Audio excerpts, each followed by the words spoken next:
Well, hundreds of protesters were back on UT's campus today, but things were much different with less law enforcement.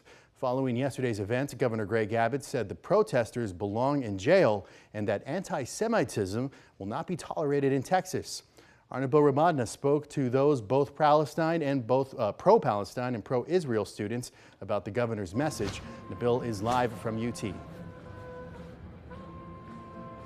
That's right, much quieter from what we saw yesterday and even early this afternoon. As you can see, a few dozen of the protesters here still left behind. They've been sitting on the lawn out here all afternoon, pretty peaceful, and you can see they're playing music now. No timeline of when they plan to leave this area here, but I can tell you yesterday we saw a much different scene out here. We talked to both pro-Palestine and pro-Israel students about yesterday's events.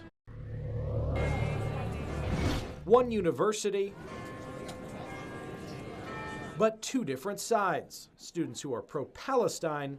I'm protesting what's happening in Gaza. A lot of people are dying. And students who are pro-Israel. The sentiment towards Israel and towards Jews, it's really negative. On Wednesday, hundreds of protesters gathered on campus, met by law enforcement who blocked them from an open space near the UT Tower.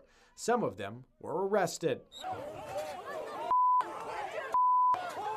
And then the large group was pushed off campus.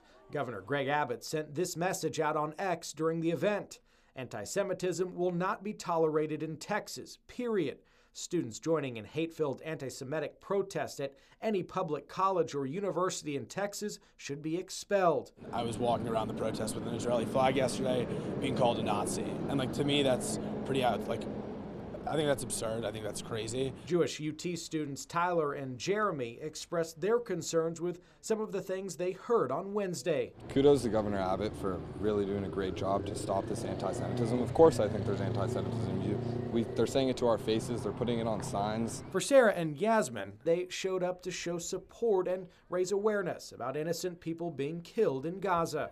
In terms of Hamas, we have no control over that. Most of the pro-Palestinian people I've ever talked to, all of them I've ever talked to, do not condone killing of any sort. I don't like the people saying that this is anti-Semitic because it's not. There's nothing to do with religion here. It's just about supporting humans, and this is a war crime. This is not something that we should just glance over. According to the International Holocaust Remembrance Alliance, the working definition of anti-Semitism is a certain perception of Jews, which may be expressed as hatreds towards Jews. Rhetorical and physical manifestations of anti-Semitism are directed towards Jewish or non-Jewish individuals and or their property, towards Jewish community institutions and religious facilities. I am concerned, continuing, about some of the anti-Semitic slurs that have occurred and some of the similar fears that Muslim students have had. Congressman Lloyd Doggett weighed in on the governor's comments about the protest. I don't tolerate anti-Semitism either.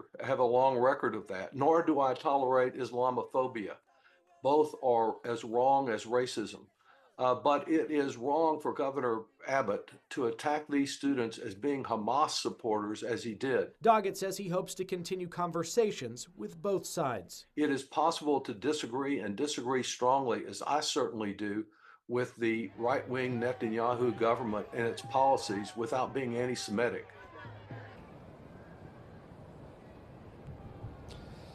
Now, in the last hour and a half or so, we have seen some of the protesters take off, leave this area. Some have decided to stay here. And as far as law enforcement goes, we have seen maybe an officer or two walking up and down the sidewalk. At this time, I don't see anyone in the general vicinity. If you do look off in the distance, though, you can see a police vehicle underneath the UT Tower. That has been there most of the day, just kind of monitoring the situation. So we'll keep you up to speed with the very latest. Reporting live here, Nabil Ramadna, KXAN News. All right, Nabil, thank you very much.